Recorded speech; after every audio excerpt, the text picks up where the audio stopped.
Class 11th के जो chapter number 2 था बायोलॉजिकल क्लासिफिकेशन, उसको हम लोग क्या करने वाले हैं, कंटिन्यू करने वाले हैं। तो लास्ट लेक्चर में हम लोगों ने क्या देखा था कि उसमें हम लोग 5 किंगडम सिस्टम, 6 किंगडम सिस्टम, यानी कि शुरू से लेकर के 2 kingdom system, 3 kingdom system, 4 kingdom system, 5 kingdom system और 6 किंगडम सिस्टम के बारे में देख लिया था। और उसमें यह भी देखा था कि कैसे जो है मतलब RH व्हिटकर के द्वारा जो भी दिया गया था 5 किंगडम सिस्टम, वो मोस्ट एक्सेप्टेबल है और उसी को अभी तक माना जाता है। तो उनके द्वारा जो भी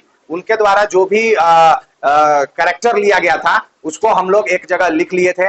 आज एक चार्ट एनसीईआरटी के अंदर दिया हुआ है स्टूडेंट, उसको आज हम लोग एक्सप्लेन करने वाले हैं, जिसका नाम है कैरेक्टरिस्टिक ऑफ 5 किंगडम। ये हम लोग कैरेक्टरिस्टिक ऑफ 5 किंगडम सिस्टम जो RH व्हिटकर के द्वारा दिया गया था उसके कैरेक्टर को देखेंगे एक चार्ट के थ्रू एनसीईआरटी में। और वहीं पे बहुत सारा अगर वो चार्ट क्लियर हो गया आपका तो लॉट्स ऑफ क्वेश्चन जो होंगे ना आपको इसी चार्ट से आपका क्लियर हो जाएगा। कुछ क्वेश्चन भी करवाएंगे जो एग्जाम में आया हुआ था, ठीक है। तो चलिए बिना लेट किए हुए स्टार्ट करते हैं कि सबसे पहले कैरेक्टर क्या लिए, सेल टाइप, यानी कि सेल टाइप जो 5 किंगडम सिस्टम दिया गया था उसमें सबसे पहला बात था कि भाई उन्होंने पहला कैरेक्टर लिया था पूरे सिस्टम को डिवाइड करने के लिए, उसमें था सेल टाइप। तो सेल टाइप देखा जाए तो मोनेरा के अंदर प्रोकैरियोट होते हैं और बाकी प्रोटिस्टा, फंगी, प्लांटी और animalia, this all are the क्या है ये, यूकैरियोट। अरे बोलिए क्या है ये, मोनेरा इज प्रोकैरियोट और प्रोटिस्टा, फंगी, प्लांटी और एनिमलिया क्या है, यूकैरियोट। तो ये सेल टाइप हो गए, यानी कि मोनेरा क्या है, सिर्फ प्रोकैरियोट है, बाकी जितने भी उसके बाद किंगडम सिस्टम आते हैं, प्रोटिस्टा हो गया, फंगी हो गया, plantae, animalia, they all are eukaryote. इसके बाद अगला इन्होंने कैरेक्टरिस्टिक लिया था, सेल वाल को लिया था। तो सेल वाल अगर देखा जाए तो इधर से अगर हम लोग देखें तो एनिमल के अंदर सेल वाल क्या होता है स्टूडेंट, बिल्कुल अब्सेंट होता है, बिल्कुल क्या होता है, अब्सेंट होता है। लेकिन प्लांट के अंदर प्रेजेंट होता है और हम लोग पढ़े भी हैं कि प्लांट के अंदर किसका बना हुआ रहता है, सेलुलोज का बना होता है। उसी तरह से फंगी के अंदर भी सेल वाल प्रेजेंट रहता है, लेकिन फंगी के अंदर किसका बना रहता है, काइटिन का। किसका बना रहता है, काइटिन का। लेकिन एनसीईआरटी में जब फंगी पढ़िएगा तो उसमें उसका कंपोजिशन दिया हुआ है, तो उसमें क्या बोला हुआ है कि काइटिन प्लस पॉलीसेकेराइड का बना हुआ है, काइटिन प्लस पॉलीसेकेराइड। अरे पॉलीसेकेराइड भी एक तरह से क्या है, एक तरह से काइटिन का ही पार्ट है, ठीक है। लेकिन यहाँ पे उसका देने का मकसद क्या है, तो बोलता है कि कुछ कुछ और केमिकल जैसे सेलुलोज, हेमिसेलुलोज, इस तरह का इसका इंडिकेट करना है कि उस टाइप का भी इसमें कुछ कुछ पाया जाता है। लेकिन जनरली अगर आपसे पूछा जाए कि फंगी का सेल वाल किसका बना हुआ है तो काइटिन का। लेकिन जैसे ही आप एनसीईआरटी में ही आगे पढ़िएगा फंगी वाला, तो वहां पे ये दिया हुआ है कि पॉलीसेकेराइड का भी उसमें बना हुआ है। तो उसका मतलब ये हुआ कि उसमें और कुछ चीज मिले हुए हैं, ठीक है। लेकिन मेनली क्या चीज आपको ध्यान में रखना है, काइटिन।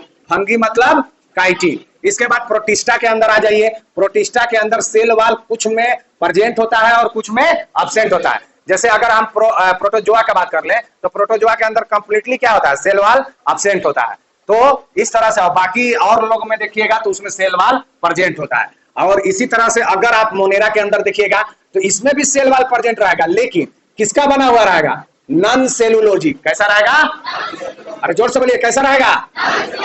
और उसमें मेन कंपोजिशन क्या रहता है, पॉलीसेकेराइड और एमिनो एसिड। और ये दोनों को मिला दे तो एक वर्ड में क्या बोला जा सकता है स्टूडेंट, पेप्टिडोग्लाइकेन। पेप्टिडो मतलब क्या होता है, पेप्टाइड बॉन्ड के पेप्टाइड बॉन्ड से इसको लिया गया है। यानी कि पेप्टाइड बॉन्ड किसमें देखने के लिए मिलता है, एमिनो एसिड के लिए, एमिनो एसिड में देखने के लिए मिलता है। किसमें मिलता है, एमिनो एसिड में देखने के लिए मिलता है। तो उसके लिए क्या टर्म लिया, पेप्टाइड। और ग्लाइकेन मतलब क्या होता है, जनरली ग्लूकोज। तो ये क्या हो गया, पॉलीसेकेराइड। तो ये देखिए इसी को, यानी कि पॉलीसेकेराइड प्लस एमिनो एसिड को ही अगर एक लाइन में अगर हम लोग कहना चाहें तो उसको क्या बोल सकते हैं, पेप्टिडोग्लाइकेन। अरे यस चलो क्लियर है यहाँ तक। चलिए इसके बाद अगला इन्होंने क्या टाइप लिया, तीसरा लिया था न्यूक्लियर मेम्ब्रेन। तो हम लोग जो है organism prokaryotic cell, eukaryotic cell के बारे में सेल में बहुत डिटेल से देख चुके हैं। तो वहां पे हम लोग देखे थे कि प्रोकैरियोट और यूकैरियोट का नाम से ही हम लोग क्या करते थे, डिफरेंशिएट करते थे। प्रो मतलब पुराना और कैरियोट मतलब न्यूक्लियर, यू मतलब नया और कैरियोट मतलब न्यूक्लियर। यानी कि न्यूक्लियस जिसमें प्रेजेंट होगा उसको यूकैरियोट और एब्सेंट होगा उसको प्रोकैरियोट। तो यहाँ पे हम लोग क्या है कि प्रोकैरियोटिक सेल किसमें है, सिर्फ एक ही में है, मोनेरा के अंदर। तो इसमें क्या होगा, न्यूक्लियस मेम्ब्रेन एब्सेंट होगा, बाकी सब क्या है, यूकैरियोट। तो इस सब में क्या होगा, प्रेजेंट रहेगा। अरे यस या नो। तो उनके द्वारा लिया गया था। फिर और क्या लिया गया भाई, बॉडी ऑर्गेनाइजेशन लिया गया, यानी कि बॉडी कैसा बना हुआ है, एक सेल का बना हुआ है कि मल्टी सेल का बना हुआ है। तो उन्होंने क्या कहा कि मोनेरा जो होते हैं वो क्या होते हैं, एक सेल का बना होता है, सेलुलर कहा। उसी तरह से प्रोटिस्टा भी क्या होते हैं, एक सेल का बना होता है, इसको भी क्या कहा, सेलुलर। लेकिन इसके बाद फंगी जो है स्टूडेंट वो मल्टी सेलुलर होता है, और मल्टी सेलुलर होता है लेकिन लूज टिश्यू का बना होता है। मल्टी सेलुलर है, बहुत सारे सेल से मिलकर बने होते हैं। जब फंगी को पूरा डिटेल से पढ़ेंगे तो वहां पे हम लोग देखेंगे मल्टी सेलुलर का बना हुआ है लेकिन लूज टिश्यू का बना हुआ है। जैसे फंगी में आप देखे होंगे कि मशरूम वगैरह का, या आप ये देखे होंगे कि जो खुखड़ी वगैरह पाया जाता है हमारे आसपास में, या आप देखे होंगे कि अभी बरसात के समय के दौरान जहाँ पे लकड़ी रखा हुआ है वहां पे बहुत सारे व्हाइट उग जाते हैं, और ये से ना फील्ड में उग जाते हैं। तो वो क्या एक्चुअल में फंगी है, वो क्या होता है कि उतना हार्ड होता नहीं है। अगर एक बॉल भी मार दीजिए या आप एक कंकड़ भी मार दीजिए तो वो जो गोला सा बना हुआ रहता है नहीं होता है, तुरंत फट जाता है। तो लूज टिश्यू का बना होता है। किसका बना होता है, वो लूज टिश्यू का बना होता है, इस तरह से। फिर इसके बाद अब प्लांट में चले जाएं तो प्लांट में तो टिश्यू का बना हुआ ही है, और साथ ही साथ प्लांट के अंदर ऑर्गन भी पाया जाता है। जैसे लीफ एक ऑर्गन है, अरे है ना, फ्लावर एक ऑर्गन है। उसी तरह से रूट्स का सिस्टम है, और बहुत सारे उसमें ऑर्गन पाए जाते हैं। किसके अंदर, प्लांट के अंदर। लेकिन ऑर्गन सिस्टम उसके अंदर नहीं होता है। लेकिन देखिए एनिमल के अंदर देखा जाए तो टिश्यू भी पाया जाता है, ऑर्गन भी पाए जाते हैं, और ऑर्गन सिस्टम भी पाया जाता है। अरे यस या नो।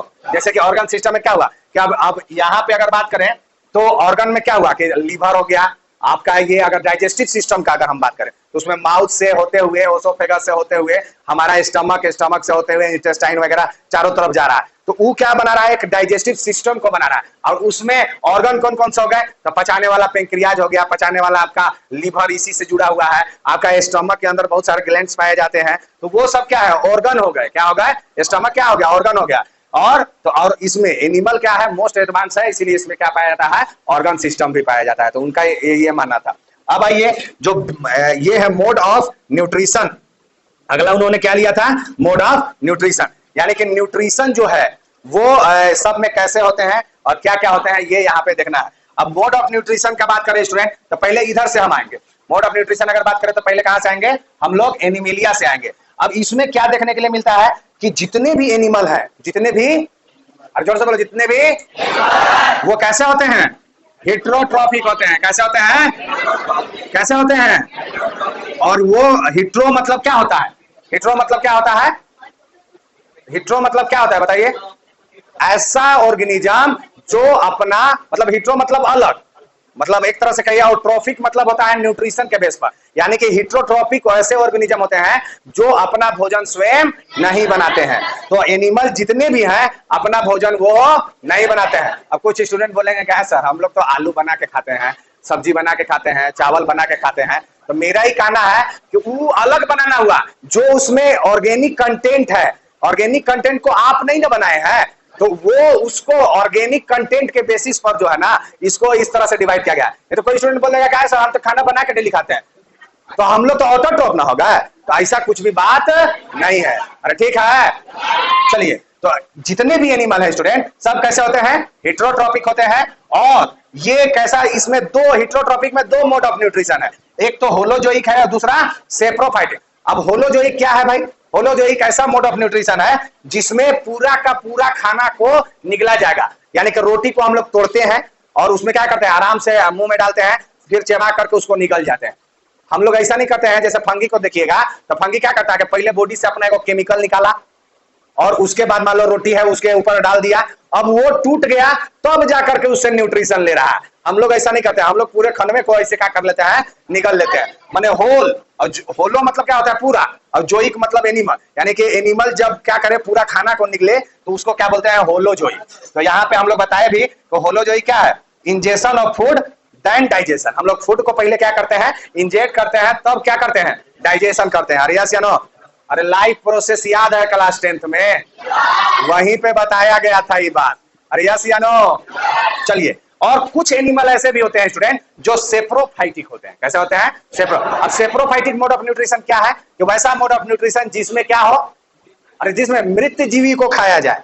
यानी कि बहुत सारे ऐसे और एनिमल आप देख लीजिए कि मरे हुए चीज को खाते हैं। अरे खाते हैं ना, हमारे आसपास में कुत्ता, सियार, चेल, वो तो एनिमल है।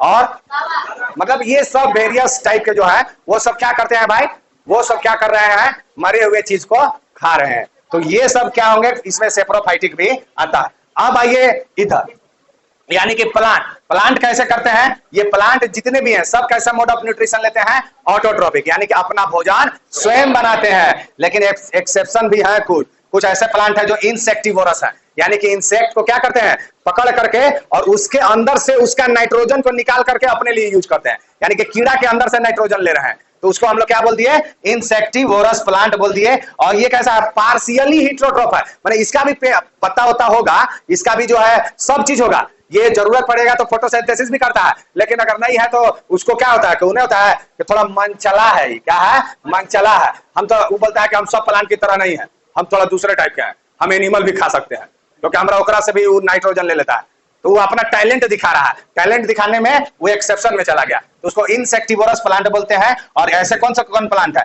पीचर प्लांट, याद है ना क्लास 10, पीचर प्लांट के अंदर ऐसे जैसे ऐसे मुंह खुला हुआ रहता है, और जैसे इंसेक्ट आता है ऐसे कप से क्या होता है, बंद हो जाता है, और उसको उसी में दम घुट घुट करके जान देना पड़ता है, और उससे उसको क्या मतलब है प्लांट को भैया, समझे, और उसे ले लेता है। उसी तरह से ब्लाडर वॉर्थ है, वेन्यू फ्लाई ट्रैप है, तो ये पीचर प्लांट और ब्लाडर वॉर्थ जो है स्टूडेंट, ये एनसीईआरटी में दिया हुआ है। वेनस फ्लाई ट्रैप जो है ये एनसीईआरटी में नहीं दिया, लेकिन याद रखना है, समझे। इसी तरह से कुछ ऐसे प्लांट होते हैं जो पैरासाइट भी होते हैं। पैरासाइट प्लांट कौन है, कसकूटा, अरे अमरबेल, याद है, कुलाबैर वाला कहानी बताए थे, देखो पड़ोसी हमारा नहीं दे रहे थे तो क्या किए थे, बहुत छोटन के बात है, अमरबेल में उठा के फेंक दिए, लो भैया, अब पूरा अमरबेल जान ही रहो कितना फास्ट फैलता है, अरे पीला पीला कलर याद आ रहा है। चलिए, तो ये कुछ ऐसे प्लांट हैं स्टूडेंट जो ऑटोट्रोप ना कर करके दूसरे से अपना भोजन क्या करते हैं, प्राप्त करते हैं। अगर ये चाहे तो फोटोसिंथेसिस कर सकते हैं, ठीक है।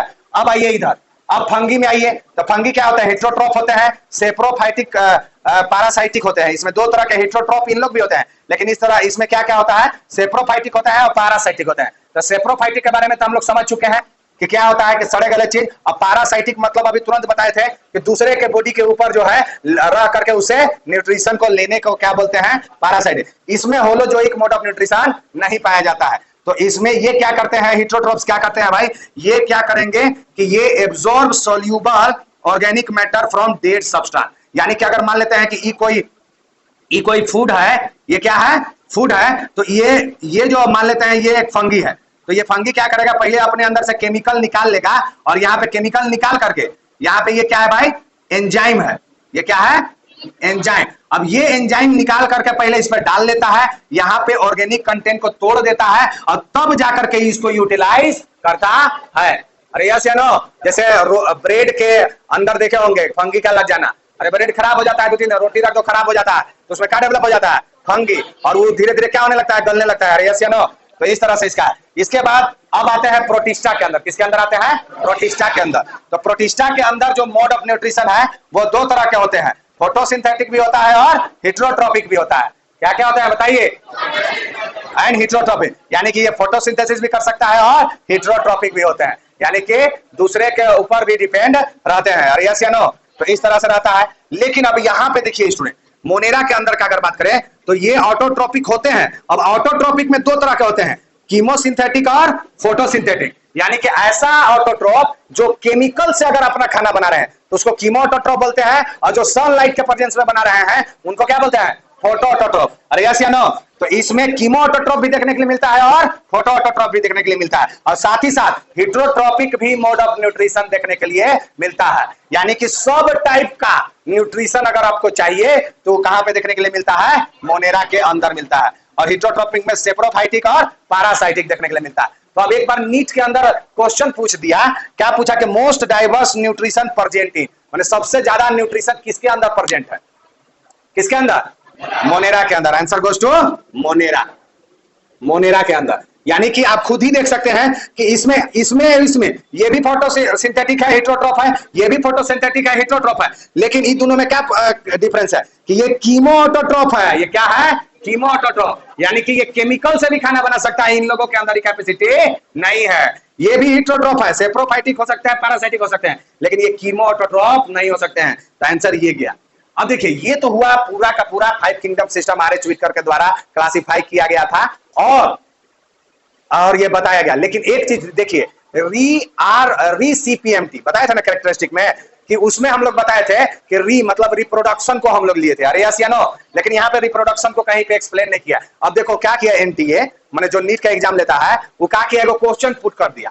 अब क्वेश्चन पुट कर दिया, अब बोला ना कि उसमें ही बोला कि इसमें से बताइए कि इन्होंने जो आर एच विटकर है कौन कौन से क्राइटेरिया को लिए थे, कौन कौन से क्राइटेरिया को लिए थे, माने इसमें से नहीं लिए थे, सॉरी इसमें से कौन क्राइटेरिया को नहीं लिए थे, ये क्वेश्चन आया हुआ था, कौन क्राइटेरिया को नहीं लिए थे। तो उसमें से एक ये तीन, इसमें से तीन ऑप्शन डाल दिया और एक क्या डाला था, रिप्रोडक्शन को। और अब सोचो अगर हम तुमको पढ़ाए हैं तो ई वाला तो तुम देखबे करोगे और वो भी देखोगे, तो बोलोगे तो चारों यार ऑप्शन जो दिया हुआ है, चारों ऑप्शन क्या है, ये तो आर एच विटकर के द्वारा दिया गया है, सर बताए थे। लेकिन एनसीईआरटी में अब देखो एनटीए क्या दिमाग, माने वो एनसीईआरटी पर कैसे फिदा है इसको समझो। बोलता है कि एनसीईआरटी जो बच्चा अगर पढ़ के आया है तो उसको ही पता होगा कि ई वाला जब चार्ट पढ़ रहा होगा तो एकरा में रिप्रोडक्शन नहीं है, तो एकरा में से तीन को जो है ओकरा सही माना, और जो इसमें से कौन है रिप्रोडक्शन नहीं था ओकरा सही करवा दिया, माने उसमें माने रिप्रोडक्शन माने कैरेक्टरिस्टिक में नहीं है। तो अब सोचिए कि इस तरह से भी वो कभी कभी दे देता है, तो वहां पे जब चार ऑप्शन आ जाए तो वो नहीं कहना करे ये तो गलती हो गया,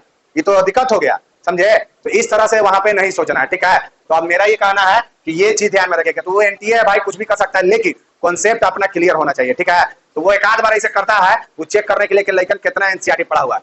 अब आइए, अब हम लोग जो है इसी के साथ जो है स्टूडेंट ये हमारा खत्म हुआ। अब आते हैं एक किंगडम सिस्टम को स्टार्ट करते हैं, एक एक तरफ से डिटेल से पढ़ना चालू करते हैं। इसमें सबसे पहले हम लोग क्या लेंगे, मोनेरा को लेंगे, फिर इसके बाद प्रोटिस्टा को लेंगे, फिर फंगी को लेंगे। इस चैप्टर के अंदर पहले भी बता चुके हैं। तो आइए मोनेरा के बारे में देखते हैं फटाफट। मोनेरा जो है उसके बारे में कहा जाता है कि मोनेरा के अंदर बैक्टीरिया जो है इसके सोल मेंबर है, यानी कि सोल मेंबर कहने का मतलब कि इसमें बैक्टीरिया ही पाया जाता है सबसे ज्यादा, ठीक है। और दूसरा बोला है कि इसमें जितने भी ऑल आर प्रोकैरियोट, यानी कि किंगडम मोनेरा कह लीजिए या किंगडम प्रोकैरियोटा कह लीजिए, वो सब उसी को बोला जाता है। यानी कि जितने भी प्रोकैरियोटिक सेल हैं सब किसमें पाए जाते हैं, किंगडम मोनेरा के अंदर। फिर मोस्ट एबंडेंट, ये सबसे ज्यादा पाए जाते हैं इस जहान में। और ये कहा जाता है कि ऑलमोस्ट एवरीवेयर, यानी कि हर जगह। हम ऐसे हाथ किए, यहाँ बोर्ड को छुए, ऐसे हाथ किए, माइक्रोस्कोप में देखोगे तो ये कितना जा रहा है, मुंह के अंदर कितना जा रहा है, हम लोगों के आसपास में स्किन पर कितना है, कोई भी सरफेस पर। इसके माना जाता है कि कहीं पर भी आसमान में, पाताल में, जहां भी देखो, समुद्र के गहराई में, हर जगह बैक्टीरिया का वास होता है, एवरीवेयर पाया जाता है। इसीलिए इसको क्या बोलते हैं, कॉस्मोपॉलिटन। इसको क्या एक टर्म दिया हुआ है, कॉस्मोपॉलिटन, यानी कि सब जगह पाया जाता है। जहां पर हवा है, पानी है, जो भी ये सब चीज पाए जाते हैं, तो वहां पर ये ऐसे बोला जाता है कि भगवान जहां जहां है वहां वहां ही पाया जाता है, ठीक है। तो ये मान के चलिए, ये तो उस भगवान तो भाई हर जगह, लेकिन ये याद करने के लिए ये ट्रिक है, ठीक ना, समझ लीजिएगा। तो ये कॉस्मोपॉलिटन है। और ये क्या है, also present in extreme habitat, यानी कि एक्सट्रीम हैबिटाट में भी ये पाया जाता है। भाई एक्सट्रीम हैबिटाट मतलब क्या, कि एकदम अनफेवरेबल, जहां पे जीव का कल्पना पॉसिबल नहीं है, जैसे हाउ टू स्प्रिंग, यानी कि खौलते हुए पानी के अंदर भी देखोगे तब बैक्टीरिया आपको मिलेगा। फिर इसके बाद क्या, डीप ओशियन, समुद्र के गहराई में चले जाइए, वहां पर भी जहां पे सूरज का रोशनी नहीं जा रहा है वहां पर भी आपको ये मिलेंगे। डेजर्ट, बालू, रेगिस्तान, जहां पे इतनी गर्मी है 50 डिग्री 60 डिग्री तक भी चला जाता है, वहां पर भी ये मिलेंगे। स्नो, जहां पे बर्फबारी होता है, वहां पर भी आपको क्या देखने के लिए मिलेगा, बैक्टीरिया मिलेगा। माइक्रोस्कोप से लेकर देखना पड़ेगा, किससे देखना पड़ेगा, चलिए। फिर बोलता है कि ऑल्सो, और कहां देखने के लिए मिलता है, प्लांट के अंदर भी देखने के लिए मिलता है और एनिमल के अंदर भी, यानी कि लिविंग ऑर्गेनिज्म के अंदर भी ये आराम से वास करते हैं। और ये तो हम लोगों से बढ़िया कौन जान सकता है, बैक्टीरिया। समझ आ रहे हैं ना, कि हम लोगों को आजकल टाइफाइड तुरंत निकल जाता है, अरे यस या नो, तो क्या है, बैक्टीरियन है, पानी के अंदर, खाना के अंदर, इस तरह का तुरंत मिल जाता है। चलिए, तो अब जो है स्टूडेंट, बैक्टीरिया को जो है कितने भागों में क्लासिफाई किया गया है, दो भागों में। बैक्टीरिया को जनरली दो भागों में क्लासिफाई किया गया है। ऐसे और इसके टाइप्स होते हैं, लेकिन एनसीईआरटी और टाइप्स को एक्सप्लेन नहीं किया है, इसलिए हम ज्यादा डिटेल से उस तरफ नहीं जाएंगे, और उतना क्वेश्चन भी उधर से पूछता नहीं है। तो जब भाई एनसीईआरटी को ही एनटीए अपना बना लिया है, तो हम क्यों नहीं एनसीईआरटी को ही अपना बना करके चलेंगे, और जहां से थोड़ा मोड़ा लगेगा कि इधर उधर से क्वेश्चन आता है, तो वहां पे हम लोग उसको करेंगे। अरे यस या नो। तो अगर देखा जाए तो मोनेरा किंगडम मोनेरा को दो भागों में डिवाइड किया गया, किस किस में, यू बैक्टीरिया और आर्की बैक्टीरिया में। तो ऐसे एनसीईआरटी के अनुसार तो पहले आर्की बैक्टीरिया को एक्सप्लेन किया है, लेकिन आज हम लोग आर्की बैक्टीरिया को एक्सप्लेन नहीं करेंगे। आज किसको करेंगे? यू बैक्टीरिया, यानी कि ट्रू बैक्टीरिया के बारे में करेंगे। तो इसके बारे में कहा जाता है कि इसका सेल वाल किसका बना हुआ है? पेप्टिडोग्लाइकेन का। रिजिड होता है। कैसा होता है? रिजिड होता है। अरे सेल में देख चुके हैं, पढ़े हैं ना वहां पे। इसके बाद अगर वो बैक्टीरिया चल फिर रहा है तो उसमें क्या पाया जाएगा? फ्लैजिला पाया जाता है। क्या पाया जाता है? फ्लैजिला, यानी कि उसको मोटाइल करने के लिए। अब यू बैक्टीरिया को अगर डिवाइड किया जाए तो 3 बैक्टीरिया इसमें मोस्ट इंपोर्टेंट है स्टूडेंट, उसको आपको पढ़ना है। जिसमें सबसे पहले बैक्टीरिया कौन है? बैक्टीरिया को ही ले लेते हैं। यू बैक्टीरिया में पहला कौन है? बैक्टीरिया। तो ये बैक्टीरिया के बारे में कहा जाता है कि स्ट्रक्चर तो बड़ा सिंपल है लेकिन बिहेवियर बड़ा कॉम्प्लेक्स है। यानी कि ये वही वाला बात हो गया कि देखने में नहीं होता है कि देसी देसी, आजकल एक सॉन्ग निकला था यार, यस या नो, गमछा उमछा ओढ़ करके कोई चल रहा है तो उसको बुड़बक समझता है। अरे बुड़बक नहीं समझने का, नहीं तो क्या तांडव करेगा। Don't under estimate the power of common man. अरे यस या नो, तो कॉमन मैन कुछ कर सकता है। सिंपल लिविंग स्ट्रक्चर उसका कैसा होता है? बड़ी सिंपल, लेकिन बिहेवियर क्या होना चाहिए? कॉम्प्लेक्स होना चाहिए। सलमान खान का डायलॉग याद है ना, वो एक मूवी आया था उसमें डायलॉग बोला हुआ था, अब कौन मूवी नहीं बता देंगे, तुरंत जाकर तुम लोग मूवी आज देखोगे, इसलिए मूवी का नाम नहीं बोलेंगे। उस फिल्म में डायलॉग था कि हम दिल में तो आ जाते हैं लेकिन समझ में नहीं आते हैं, क्योंकि हम इतना सिंपल है कि हम तो दिल में आ जाते हैं लेकिन समझ में नहीं आएंगे, इसलिए कि हमारा बिहेवियर क्या है? बड़ी कॉम्प्लेक्स है। तो वो बैक्टीरिया यही बात बोलता है, ठीक है। फिर इसके बाद बोलता है कि मोस्ट डाइवर्स मेटाबॉलिक एक्टिविटीज में पाया जाता है। मतलब इसमें मेटाबॉलिक एक्टिविटीज का जब आप स्टडी कीजिएगा तो बहुत अलग अलग तरीके से पाया जाता है, ठीक है। फिर इसके बाद अगर इसका शेप का अगर बात कीजिएगा तो ये 4 तरह का होता है, पढ़ा चुके हैं ये सेल के अंदर। अरे यस या नो, तो वहां पे ये बैसिलस होता है, कोकस होता है, विब्रियम होता है, स्पाइरिलम होता है। बैसिलस मतलब रोड शेप यानी कि रॉड की तरह होगा और इसके अंदर एंडोस्पोर पाया जाएगा। फोकस मतलब स्पाइरल शेप, गोला गोला होगा। विब्रियम मतलब कोमा शेप और स्पाइरिलियम मतलब ये स्प्रिंग शेप का होता है। तो इस तरह से बैक्टीरिया होता है। अब अगला ये ब्लू ग्रीन एल्गी। अब ब्लू ग्रीन एल्गी में क्या क्या खास बात होता है? तो इसमें क्लोरोफिल ए पाया जाता है और ये ग्रीन प्लांट के जैसा होता है। कैसा होता है? ग्रीन प्लांट के जैसा होता है। ये ऑक्सीजेनिक फोटो ऑटोट्रॉफ होता है। और आपको बता दें स्टूडेंट कि ये ना होता तो हम ना होते। अरे और ये जहां ना होता, ये रंगीनियां ना होती, ये चरिंदे परिंदे, ये आसमां हो सकता था होता, लेकिन ये हरियाली ना होता। क्यों नहीं होता भाई? क्योंकि ये आए तो ऑक्सीजन पहली बार वाटर से H2O को तोड़ा और वहां से ऑक्सीजन को लिबरेट करने का काम कौन किया है? Blue green algae. यानी कि इस धरती पर सबसे पहले अगर किसी ने ऑक्सीजन को लाया तो कौन है? Blue green algae. इसीलिए ऑक्सीजेनिक फोटो ऑटोट्रॉफ है। तो यही हमारा क्या है? दाता है, जिन्होंने ये ऑक्सीजन दिया। अगर इसको हम लोग पैसा, अगर कोरोना काल में सोचो कितना ऑक्सीजन दिए, एक सिलेंडर 10-10 हजार से भी ऊपर। अरे एक बार तो 67,000 हो गया था। 1-1 लाख तक भी एक सिलेंडर बेचा था, जिसका कीमत 300 से 400 रुपया रहता है, उसको 1 लाख में बेचा। अगर ये तब से लेकर के आज तक अगर ऑक्सीजन का रॉयल्टी लेने लगता तो पता है कि बिलियनियर ट्रिलियनियर इससे कोई अमीर नहीं होता इस पूरे जहान में। ऑक्सीजन का अगर कीमत लेने लगता तो सोचिए, यही वो बैक्टीरिया है जो क्या किया है? पहली बार ऑक्सीजन को इस धरती पर लाया है। तो ये ऑक्सीजेनिक फोटो ऑटोट्रॉफ है, यूनिसेलुलर है, क्लोनिकल होता है, क्लोनी में भी पाया जाता है, फिलामेंटस होता है, फिलामेंट टाइप होता है, फ्रेश वाटर में भी देखने के लिए मिलता है, मेराइन समुद्र में भी मिलता है और जमीन पर भी देखने के लिए मिलता है।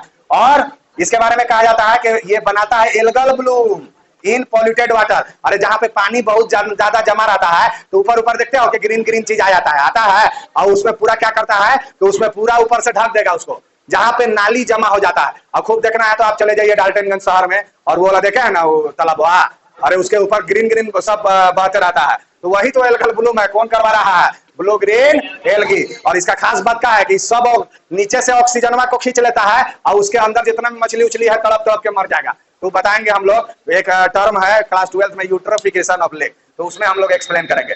इसके बाद ये सिम्बायोटिक एसोसिएशन दर्शाता है, मतलब तुम हमें खून दो मैं तुम्हें आजादी दूंगा, यानी कि तुम भी हमको कुछ दो और हम भी तुमको कुछ देवेंगे। अरे यस या नो? तो वैसे को क्या बोलते हैं? Symbiotic association. इसमें क्या होता है? एनाबिना एजोला, एनाबिना साइकेडियाई, नोस्टॉक, ये सब क्या करते हैं? कुछ तो ऐसे हैं कि धान के खेत में पाए जाते हैं स्टूडेंट और नाइट्रोजन को फिक्स करते हैं इस तरह से। और इसमें हम लोगों को किसको ज्यादा स्पेशल पढ़ना है? नोस्टॉक को। अब नोस्टॉक का देखिए एनसीईआरटी में फिगर भी दिया हुआ है कि नोस्टॉक इस तरह से स्ट्रक्चर है और उसमें क्या होता है ना कि खास सेल पाए जाते हैं। ये एक होता है कि CO2 को फिक्स करेगा जहां पे फोटोसिंथेसिस होगा, लेकिन नाइट्रोजन को फिक्स करने के लिए इसका एक अलग सेल पाया जाता है जिसको क्या बोलते हैं, हिड्रोसिस्ट सेल। और ये थिक वॉल्ड लेयर होता है, माने इसके कंपैरिजन में पूरा मोटा होता है, इसीलिए यहाँ पे ऐसा मोटा बना है, ठीक है।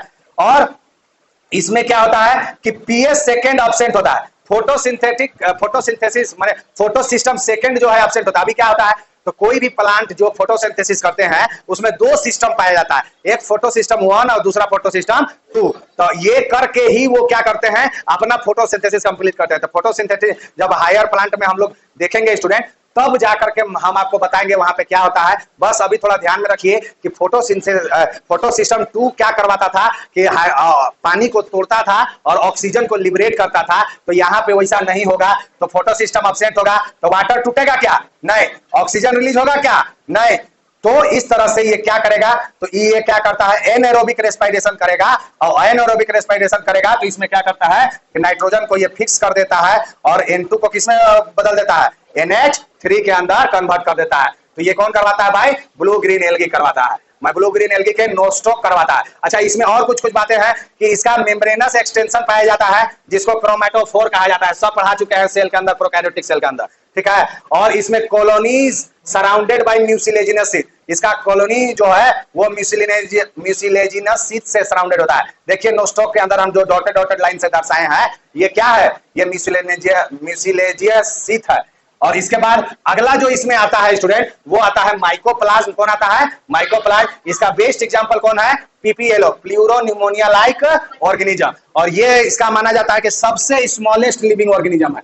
लिविंग ऑर्गेनिज्म क्या है, सबसे स्मॉलेस्ट। क्वेश्चन आया हुआ है, और ये भी क्वेश्चन आया हुआ है कि can pass through bacterial proof filter, यानी कि एक बैक्टीरियल जैसे चछन्नी होता है ना, वैसे एक पेपर बनाया जाता है जिसमें बैक्टीरिया पास नहीं कर सकता है। वैसा पेपर के अंदर भी ई पास हो जाता है। क्यों, क्योंकि इसके अंदर सेल वाल मौजूद ही नहीं है, अपने आप को स्क्यूज करके, और सेल मेम्ब्रेन है तो टूटता नहीं है, आराम से ये पास हो जाता है। और इसका साइज बताता है कि 0.1 माइक्रोमीटर होता है। कहां पे, एनसीईआरटी का जब सेल के अंदर चैप्टर में आप देखिएगा तो डायग्राम में 0.1 माइक्रोमीटर देखने के लिए मिलेगा, और अगर थ्योरी के अंदर देखिएगा वहां तो 0.3 माइक्रोमीटर मिलेगा स्टूडेंट। तो कंफ्यूजियाना नहीं है, दोनों यहाँ पे लिख दिए हैं। और इसमें सेल वाल एब्सेंट होता है। अरे बाबा, इजी भी क्वेश्चन पूछा जा चुका है कि सेल वाल किसमें एब्सेंट होता है, बैक्टीरिया के अंदर। और कैन लाइव विदाउट ऑक्सीजन, और ये बिना ऑक्सीजन के भी जिंदा रह सकता है। इसीलिए इसको क्या कहता है कि फैकल्टेटिव एनाएरोब भी कहा जाता है। फैकल्टेटिव मतलब कि मिला तो मिला, अगर मैंने यहाँ पे ऑक्सीजन के बिना भी आराम से जिंदा रह सकता है। और पैथोजन टू मेनी प्लांट और एनिमल, और ये क्या करता है कि बहुत सारे प्लांट और एनिमल के लिए पैथोजेनिक का काम करता है, माने उसको